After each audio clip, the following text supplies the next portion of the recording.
We are now in a state of war against a very dangerous enemy, Iran. Iran, which was the financer of numerous terrorist organizations. Shalom, I'm David Bagirov, originally from Azerbaijan. I was born and raised in there. I didn't know anything about Judaism. Ohr Somayach is in a different type of a war. They're trying to secure our spiritual survival. I think Ohr Somayach is absolutely necessary for the survival of Judaism in a world where everything is trying to tear us apart. Lo b'chayo v'lo b'koach kiyim beruchi. Ohr Somayach is on the front lines, battling assimilation, giving to Jewish students an understanding how magnificent his heritage is. This is such a critical time because now our eyes are open. The world is turned on us. Ohr Somayach is a place where B'nai Torah created yesh me'ayin, like God's creation, something literally from nothing. Before I came to Ohr Somayach, Judaism was just something in the background. Every city that I've ever been to, in all parts of the world, there have been Ohr Somayach graduates and Ohr Somayach alumni. The levels here are unbelievable. There are people who don't know Aleph from Beis. We have students who are learning Gemara Be'irim, Sois. Reb Nota Shira de Rosh Yeshiva, Zechroina Levrocha, was a real visionary. And Ohr Somayach was actually the very first major Kiruv endeavor and institution. It's about touching something that speaks to me, to my life, connects me to my past, and gives me some reason to go forward to the future. They often achieve in just 1 or 2 years what one would normally expect many years to attain. Here I discovered something powerful. Torah isn't just history, it's the survival of the Jewish people. This is what Ohr Somayach does every day. It's 30% of the Torah community in Eretz Yisrael is either Bali Tshuva or children of Bali Tshuva. 30%. And so we need a strong Ohr Somayach because that is what's going to ensure the survival of the Torah community and of the Jewish people in general. I knew I was Jewish, I just never really knew what that meant. Included in the mitzvah of loving Hashem is to bring his own children closer to Hashem. And that's what Rav Nata Shiller Zatzal, that's what the Rosh Yeshiva built this place to be. A place where any Jew, regardless of their background, can come here and be able to find their chelek, their portion in Torah. Ohr Somayach can't do it itself. Ohr Somayach is a yeshiva that lives by the contributions of Klal Yisrael. But there's so much more work that has to be done.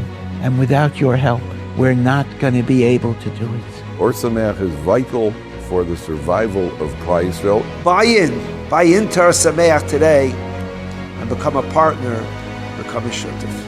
And whatever we can do, whether it's physical, whether it's spiritual, and perhaps most importantly, to invest in the future of the Jewish people. Because the yeshiva has a very firmly established dita that we will never, ever turn down a student.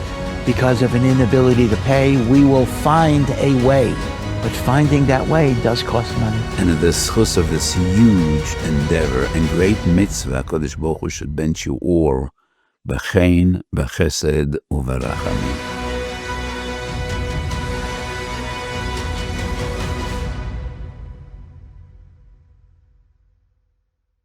We just have today and tomorrow. I don't know what happened yesterday, but we had an empty room. But okay, I probably it was all night fundraising. Was that? Yeah, okay.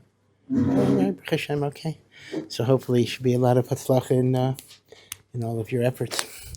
So anyway, at the end of Perek Aleph, we have Ruth, Naomi, returning to Eretz Yisrael.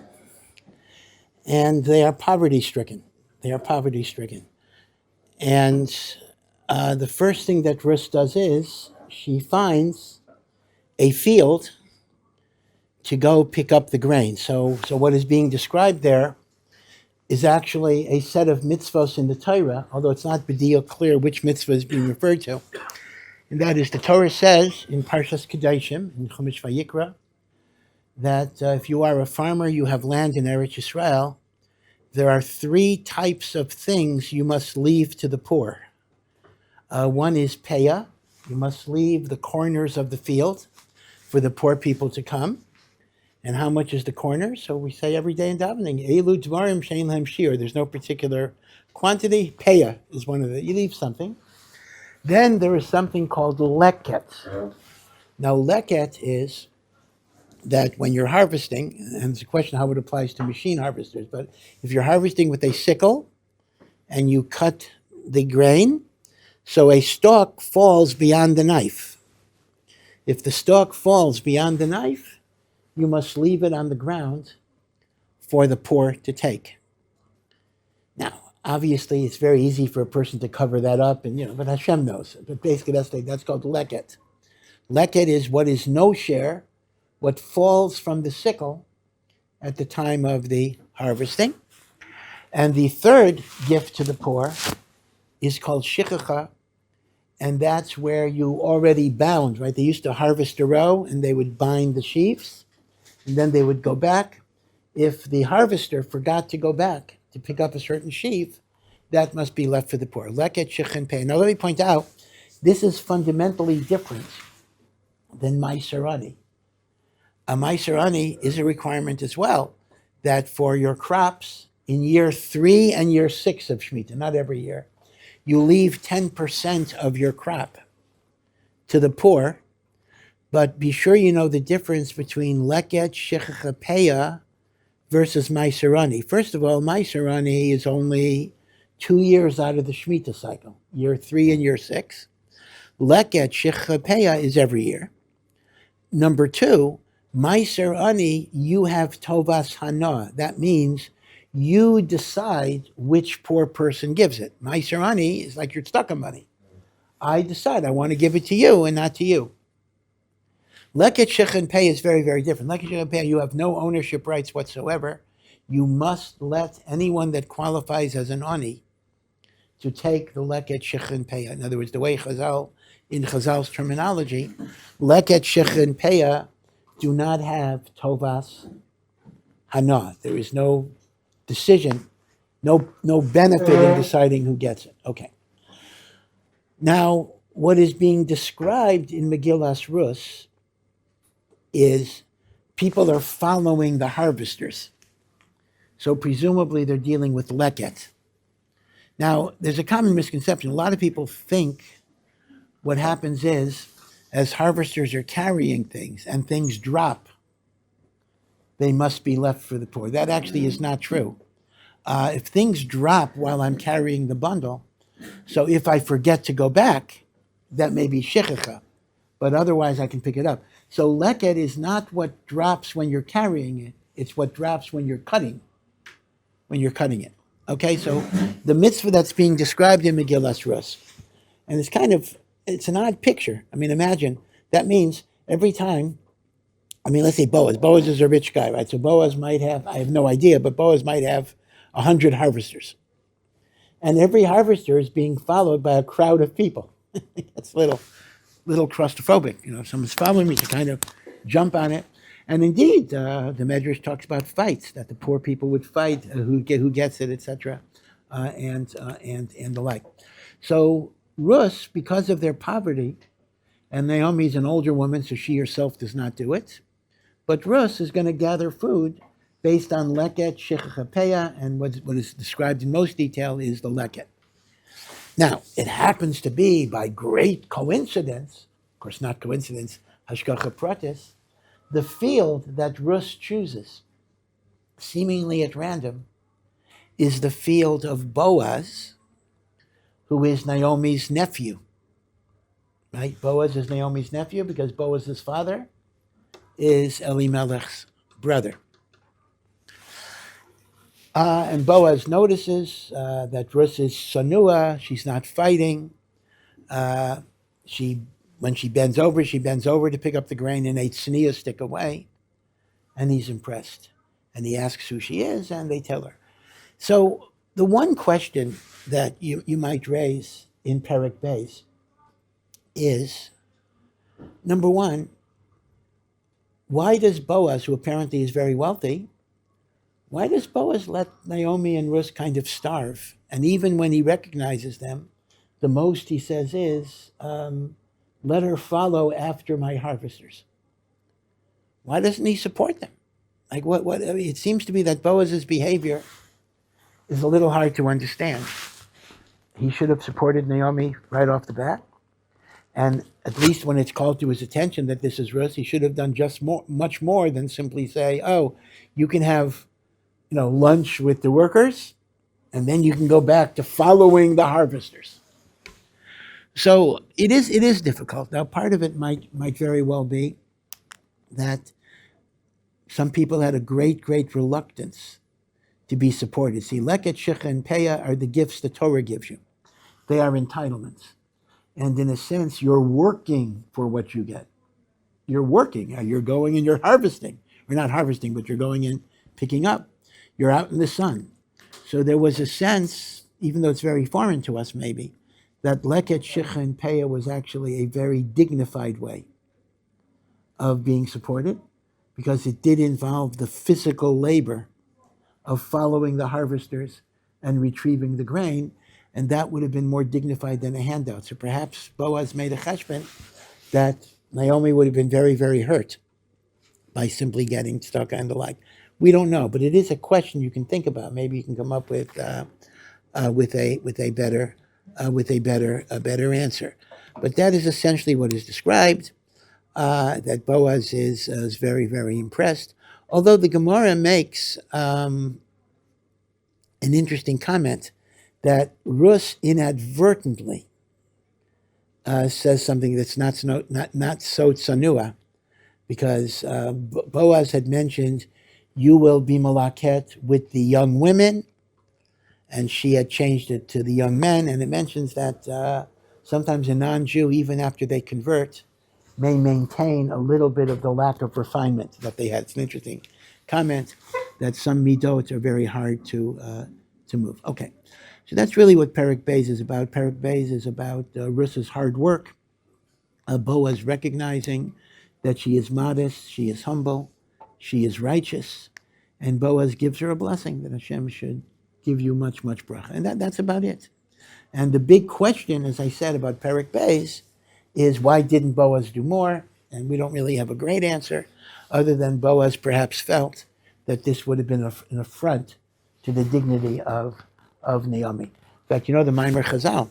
The Maimer Chazal is, Asei Shabbat Chachol v'al titztarech labriyos, meaning it is better that you treat your Shabbos like a weekday in terms of not getting special food before you take tzedakah from other people. So there is a reluctance. On one hand, giving tzedakah is a tremendous mitzvah, obviously. On the other hand, one should be reluctant to be a recipient of tzedakah whenever possible. And that is why the Rambam says, actually, that the highest level of tzedakah, a very famous passage in the Rambam, where the Rambam talks about the multiple levels of tzedakah, the greatest level of tzedakah is either to make a loan, where the person has the dignity that he has to pay it back, or to teach a person, or give a person a job, or give them a parnasa. That's the greatest tzedakah. What does it go? There's a secular saying. Give a person a fish, you give them a meal, teach them how to fish, you give them a life, or something like that. And that's really what the Rambam is saying. The greatest chesed. That's why, I don't know if you get that many solicitations for money, other than from Ohr Somayach or whatever, but when you get solicitations for religious institutions that are involved in job training of Haredim, those are very, very, very worthy institutions. Because the Haredi community, for good or for bad, and I'm not going to get into the politics of it, lives basically in poverty. And because for religious reasons, they don't pursue higher education. And also legally, they have difficulty doing that, because if you don't have military service, you might not be able to do it. So a recent development in the Haredi world has been the creation of vocational training institutes, whether it's computers, air conditioning, auto repair, different types of trades that in the U.S. they're called blue collar, but they pay very well. In fact, I know a guy, he was a professor of physics in Cambridge, so a smart guy. And he came to Israel. He couldn't get any job in academia, so he became an air conditioning technician. And he tells me he makes a lot more money than he made in Cambridge University as a professor of physics. So blue collar is not so bad. But as they say, in the Haredi world, this is a very, very important thing.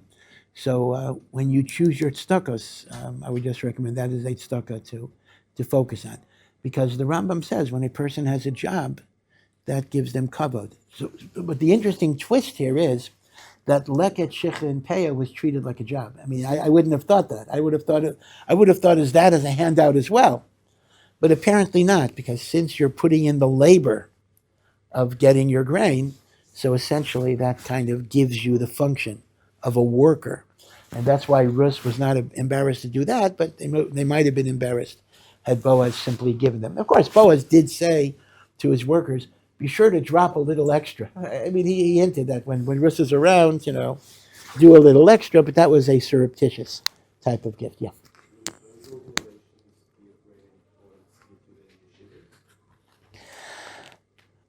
I don't want to address that right now. I'm going to plead the Fifth Amendment, but I think they are very, very, very, very, very important. I wouldn't necessarily say more than yeshiva, but I would say it's up there. It's going to be fairly equal. Yeah. Does this mean that anybody could go on any field at any time without? Well, you have to be an ani. Now there are halachic definitions of what defines a person as poor. So a rich person, meaning a person that's not poor, is halachically not allowed to take leket, shicha, and peah. If he does, he's a gazlan. But assuming you meet the standards, the field is open. The field is open, and it's an isur d'oraisa for an owner to prevent you from entering the field. Now, in Shemitah, Shemitah is interesting. Shemitah, all the produce that grows is hefker for everybody. So Shemitah, even if you're Bill Gates, well, maybe you have to be Jewish, but if you're a Jewish Bill Gates, you could enter and pick apples off my tree. But leket, shicha, and peah is only for aniyim. It's not for ashivim. Even today? So that's an interesting question. So the question you might ask is, I never heard of this today. I don't see. We separate truma, we separate meiser, we separate all those things. Do we do leket, shicha, peah today? So the short answer is we don't. Now the Vilna Gaon l'maisa paskins yes, and there are some talmidim of the Vilna Gaon, so to speak, that buy small gardens in which they try to leave leket, shicha, peah, but by and large the general psak is not. And the Chazei Nish writes that the reason we're not nayeg b'zman hazeh leket, shicha, and peah is because the Gemara itself says that if the aniyim themselves don't want to go into the fields, and all the aniyim don't want to go, so it becomes ownerless and it's not subject to the Chazon Ish says, in light of government welfare programs, there's no ani, at least we can assume, who wants to get their sustenance by going into a field, wandering around, and therefore it's ki'ilu, they're miyayish. Miyayish means they've given up any hope. So our minhag today is we do not do leket, shicha, and peah.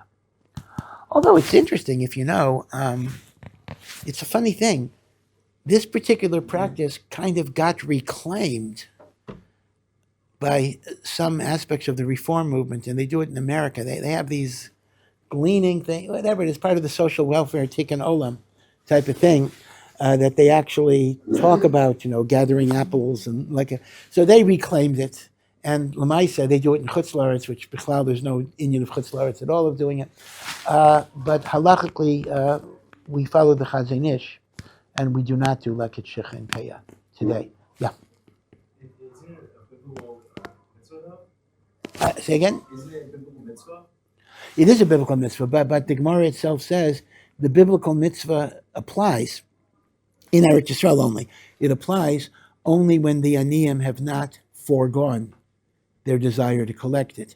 And the Chazon Ish says, today we can assume that the aniyim have foregone that prerogative because they have access to the welfare systems and the like.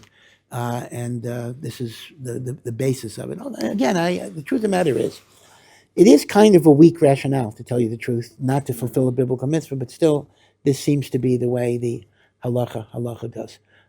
Yeah.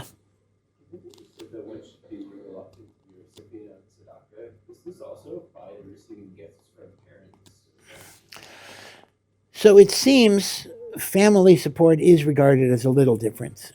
For example, the Rambam is very, very strong on not getting money for learning Torah. In fact, the Rambam would be against a lot of the kollel system. Okay, the Kesef Mishnah already says we don't follow the Rambam in this, but whatever it will be. And yet the Rambam himself was supported for many years by his brother, who was a jewel merchant. So apparently the Rambam said that within the family unit, it in effect is good. And there are different hashkafas, by the way. I mean, it's a complicated question because in reality, although it sounds self-serving, but it might say it's true, when you get supported for your Torah learning, it's not just you who are benefiting. The one that's supporting you gets tremendous spiritual benefit. In some level, right, this is kind of our pitch for the campaign, in some level, the giver is getting more than the receiver. You know, they tell a cute Maisa with the altar of Navardik, Rabbi Yosef Horowitz, who was a very extreme Baal Musar. I mean, he locked himself up in a house for 2 years, whatever, but very extreme person. And there was a certain miser, a Jewish guy he was from, but he didn't give any tzedakah, even though he was quite wealthy. And all the Rosh Yeshivas and all the Mostos tried to get donations from him, and he gave very, very little. But from the altar of Navardik, he always got a lot of money from him. So they asked the altar of Navardik, what's your secret? What do you do? So the altar says, I'll tell you the difference between you and me. You guys walk into this rich guy's house, and you see the carpets, and you see the furniture, and you wipe your shoes very carefully to get rid of the mud, and you put your coat in the designated closet. You don't throw it on the table. And you sit in awe and reverence, and you're conveying the message to the guy, this wealth is precious. This wealth is good. This wealth gives me respect and admiration. And then you ask the guy to give it up. He's not going to give it up because this is the source of all your admiration, all the admiration and covet that he gets. With me, it's a different thing. This shouldn't be followed by halacha. He says, I walk in, I track mud into the house, I sit, I put my feet on his mahogany table, I convey the message to him, your wealth is nothing, but I have a proposition for you in which you can really turn it into something beautiful if you support Torah. So the Alter Navardik says, I don't ask people to give anything up. I am offering them a proposition where they get more than they're giving up. It says, so people don't like to give, but they love to take. I offer them a taking proposition. You offer them a giving proposition. Now, again, halakha l'maisa, I would not advise you to ever collect money in that particular manner, but it illustrates the idea that ultimately one who gives to support Torah gets a tremendous, tremendous benefit. So on one hand, we should be reluctant to take. On the other hand, it's also a great zechus. They tell the story, another story, it's a powerful story about a man and his wife. They were in kollel and they were learning and growing, but her parents were getting older, and the man felt very guilty that elderly parents should continue to help them out. So he told his father, no, listen, I'm going to get a job. I want to get a parnasa.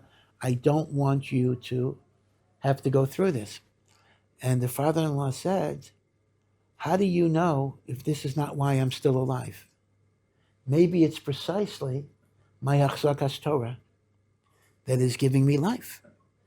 So the son-in-law didn't really say, no, I don't want you. You need to retire. You need to relax. And the maisa is, it's a maisa, I don't know if it's true, but the maisa is that shortly after the support was discontinued, the father-in-law did pass away. Because indeed, he was exactly right. It was his great, great zechus of HaChazakas Torah that kept him alive. Now, I understand that for the recipient to make these arguments is self-serving, nogeya b'davar, right? But there is a perspective that the giver is getting many, many, many blessings. But at the same time, Chazal say we try not to take when we're able to avoid it. Okay, so that's essentially what Perek Beis is about. Now, Perek Gimel introduces a very, very strange idea. An idea comes into Naomi's head. And the idea that Naomi has is, she says to Ruth, I want to find something that will give you rest. And she says, Boaz is our relative. And essentially Naomi says, I want you to marry Boaz. Now again, remember the relationship here. There are three people who are brothers. Elimelech, who's no longer alive. Salmon, who is Boaz's father, no longer alive. And a third relative who's going to come on the scene a little later, Tov, goes by the name Tov. And Salmon, Elimelech, and Tov are all brothers. And they are the sons of the very illustrious, who's also not alive anymore, but the very illustrious Nachshon ben Aminadav. Who is Nachshon ben Aminadav? In the desert, he was the Nasi of the tribe of Yehuda, and he's an ancestor of Boaz, right? Boaz is his grandson, and Nachshon, you'll recall, was the first one who jumped into the Yam Suf before the water split, and the water was up to his neck, up to his mouth, even up to his nose. He had total emunah, and because of him, the sea split. So that means, again, if Elimelech is Salmon's brother, that means Boaz is Elimelech's nephew, and that means Machlain, who is Ruth's late husband, is Boaz's first cousin. Okay, it's critical that you keep those relationships in mind. Machlain and Boaz are first cousins. Naomi wants Ruth to marry Boaz. Now, the language of the psukim is very reminiscent of Yibum. By marrying Boaz, you will perpetuate the soul of Machlain, who died. Now let's remember the mitzvah of Yibum in the Torah. Parshas Kiseitze. What does the Torah say? The Torah says, if a man dies without children, there's a mitzvah on the brother to marry the widow. And in that way, the soul of the departed is perpetuated in the child that is born. Naomi is using this exact phraseology in speaking to Ruth. Now, it's very clear, I think I talked about this before, but forgive me the repetition. It is very clear this is not Yibum halachically, because Yibum halachically is only with a brother, and Boaz and Machlon are not brothers, they are cousins. There's no mitzvah of Yibum for a cousin.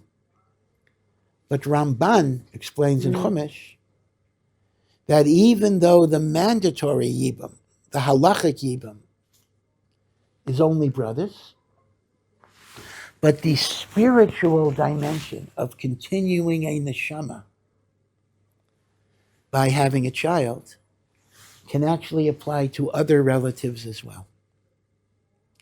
And therefore, the way we'll describe it is, Naomi is proposing spiritual, non-halachic Yibum. She sees this, number one, it is a chesed for Ruth to have a husband. So there are different things going on. Number one, as a practical matter, it's a chesed. And as a spiritual matter, it will perpetuate the soul of Machlain. In fact, ad kidei kach, that at the end of the book, it's so interesting, when Ruth has a son who's called Oved. Oved is the father of Yishai, the father of David. It's almost as if the neighbors take the son away from Ruth and give her to Naomi. They say, behold, a son has been born to Naomi, meaning it was seen that this child was literally a replacement for Machlon. And Ruth, in a very good-natured way, kind of allows that to happen. Yulad ben Naomi, a son has been born to Naomi. It's not Naomi's son, it's Ruth's son. But spiritually, it's a replacement for Machlain. So this is non-halachic Yibum. But Boaz hasn't initiated anything. Boaz is not acting. Boaz has not come up with this idea. Why has he not come up with this idea? Well, maybe he thinks Yibam is only brothers. It doesn't occur to him that there's a Yibam thing here. Maybe he's worried that she's a Moabite, even though female Moabites are permitted. So Naomi proposes something that is utterly shocking. She says to Ruth, this is the time of the harvest, and Boaz will be sleeping in the granary, the threshing floor. Now, why would Boaz be sleeping in the threshing floor? That's like sleeping on the ground. So the Gemara says, this was such a corrupt generation that people were engaged in robbery and the like. So if you had a field and you had a harvest, you would sleep by the harvest with your shotgun or whatever it would be to be sure that people didn't steal. So she says to us, dress up, go to the mikveh, purify yourself, come to the granary when Boaz is sleeping, and that will make him realize what's going on. This would not be approved Beis Yaakov behavior in any way.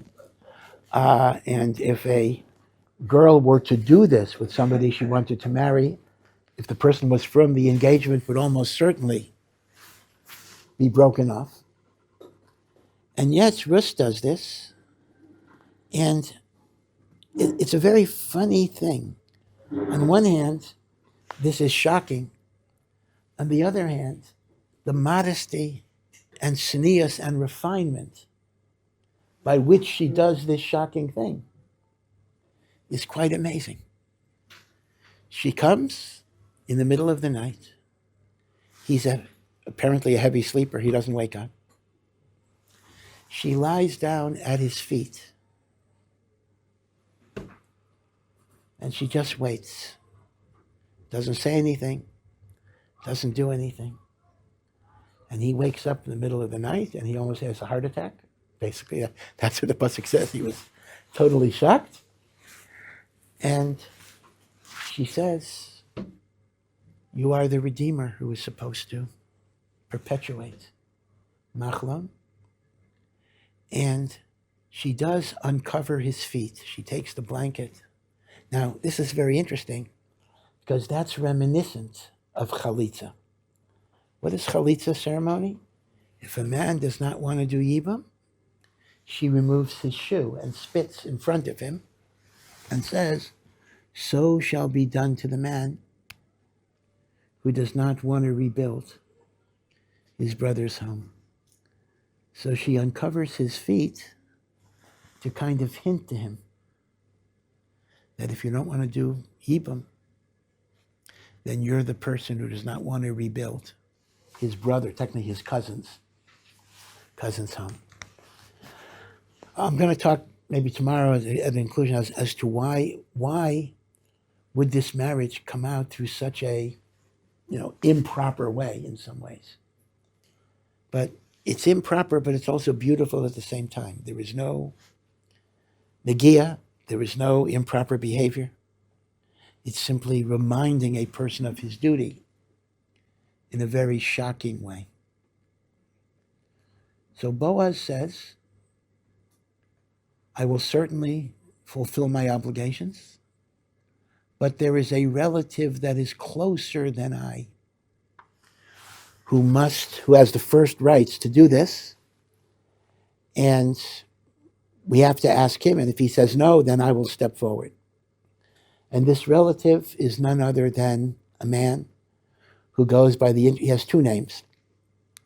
One name is Tov, his name is actually Tov, and the other, which may not be a name, it may just be John Doe, because in modern Hebrew it's John Doe, taken from Megillas Ruth, Ploni Almoni. And as they say, that may not be his name, it may be John Doe, because that's various points in a kind of derisiveness he's referred to as Ploni Almoni, kind of a nobody. So Boaz then says to Ruth, you have to stay until the morning. Don't leave. I'm sorry, you have to leave before the morning. Leave before the dawn. So people shouldn't be up when a woman leaves the threshing floor because it doesn't look good. So Boaz is concerned for the appearances. So Ruth stays most of the night, but she leaves when it's still dark. And it mentions that he measured for her a special gift of 6 sa'orim. Now 6 sa'orim means 6 barleys. So the Medrash says, what does that mean? 6 barley corns? That's nothing. 6 measures of barley? How is she going to carry that? So Chazal say it was taka 6 barley corns. And this was not a food gift. This was a symbolic gift that Boaz saw with Ruach HaKodesh, that out of this union that he will have with Ruth will eventually come the Mashiach. And the Mashiach is described as having 6 spiritual attributes. Chachma ubina, wisdom and understanding. Gevura, inner strength. Different milas of Mashiach. And he is Meramester that although I have to go through the motions of going to Ploni Almoni, but I know he's going to refuse, as indeed was the case, we will have a union out of which the Mashiach will come, who is praised with 6 spiritual attributes. That's the meaning of the 6 sa'orim. It's a symbolic gift, a prophetic gift. It is not a food gift per se. Okay, so that's Perek Gimel. So Perek Dalet, the last Perek, next morning, Boaz gets up. He goes to the city gate. By the way, what city? Remember, we're in Beis Lechem, Bethlehem. Right? It's the same place then as it is now. And this is located in the tribe of Yehuda. And Boaz goes to the city gate. The city gate was like a public square. And Boaz gathers 10 people. Boaz gathers a minyan. Why does he gather a minyan? So the Gemara in Kesuvos gives 2 reasons why Boaz gathers a minyan. One reason is because he is going to publicly proclaim a halacha that many people don't know, and that is the prohibition against marrying Moabites, which is in the Torah, only applies to the male Moabites and not to the female. Now remember, this is in the Torah. The Torah says in Parshas Kiseitze, Lo yavo Ammoni u'Moavi b'kal Hashem. An Ammonite or a Moabite, these are from Lot's daughters, cannot enter the congregation of God. Now that doesn't mean if they didn't convert. If they didn't convert, they're Goyim. It means even if they convert and they are 100% Jewish, they can intermarry among themselves, but they cannot marry into Klal Yisrael. And the reason is not because of the incest of Lot. That's not the reason. The reason is they did not give you food and water when you needed to go through their land on the way to Eretz Yisrael. Their selfishness, their cruelty, their lack of gratitude to Avram, who took care of Lot, and that condemned them. Now, we discussed in the beginning that many people thought that this prohibited Ruth from marrying into Klal Yisrael. But that's not emes. The Isser of marrying the Moabite is only the male Moabite. The female Moabite is permitted. But not everybody knows that. So Boaz, according to one opinion, is gathering a minyan because he wants to publicly proclaim that the female Moabite is permitted. That's reason number 1. Reason number 2 is Boaz is very confident. He's confident that he's going to marry Ruth today. As soon as Ploni Almoni says no, he's going to marry Ruth. and for the recitation of Sheva brachos, you have to have a minyan. Right? You cannot recite Sheva brachos. Now, l'chayra, my question is this. It's true that you need a minyan for Sheva brachos, whether it's under the chuppah or whether it's at the meal. But l'maisa, the chasan counts as one of the 10. So if the reason Boaz had a minyan is for Sheva brachos, he wouldn't have to gather 10 people. He'd only have to gather 9 people. Masha'en kain, if he wants to publicize a halacha to a community, and halacha says that's a minyan, he would need 10 people besides himself. So it could be that when the Gemara gives 2 reasons, the Gemara does not mean it's an either or. It means there were both reasons. So Hinochinami, for the Sheva brachos, he could have had 9. And for the public, he needed 10. Whatever. But Boaz gathers a minyan. Okay. So step number 1 is Boaz goes to the gate of the city. Boaz gathers a minyan. And then what happens, again, B'hashgacha Pratis, is it is none other than Ploni Almoni who happens to walk by. And Boaz says, Mr. Ploni Almoni, this is Boaz's uncle, right? Boaz's uncle. I got a proposition to make with you. And here, the narrative gets very, very, very confusing. Because Boaz doesn't just say, oh, there's this woman Ruth, and we have a mitzvah of spiritual yibum. He talks about a field that Naomi has sold, right? So we need to go over that in depth. I'll talk about it tomorrow. But I just want to mention one thing. Let's just focus on the yibum for a moment. Why would Ploni Almoni, or Toph, be a closer relative than Boaz himself? In other words, Boaz is saying he has first rights. Ploni Almoni is Machlon's uncle. Boaz is Machlon's cousin. Is there a suggestion that an uncle is a closer relationship than a cousin? Intuitively, you don't automatically see that, but l'maisa, you see in the Torah that that's very much the case. Let's say, for example, you cannot marry your uncle's widow. Right? You're not allowed to marry your uncle's widow. You are allowed to marry your cousin's widow or divorcee. And the reason why an uncle is closer is because an uncle is a sibling of your parent. So even though he's not your sibling, but you're from your parents, the uncle is a sibling of your parent, either father or mother. So whatever the reason, it's very clear from the narrative that Ploni Almoni has priority in this mitzvah over Boaz. But Boaz does not bring up the Yibum. First, Boaz brings up a story about a field. So, and then only afterwards does he bring up the idea of the Yibum. So tomorrow, Mr. Shem, we will look at what is the field story and how is that connected to the Yibum story. In other words, there are 2 different transactions that are taking place in Perek Daled. One is the acquisition of a field, and the other is an acquisition of a wife. Ploni Almoni was willing to acquire the field. He was unwilling to acquire the wife. Boaz tells him it is a package deal. You get the field only if you take the wife. You don't get the field if you don't take the wife. The question is, what is that about? And mehechi tesi. In other words, what gives Boaz the right to even make the linkage? Let Ploni Almoni say, no, I'll take the field. I don't want to take the wife.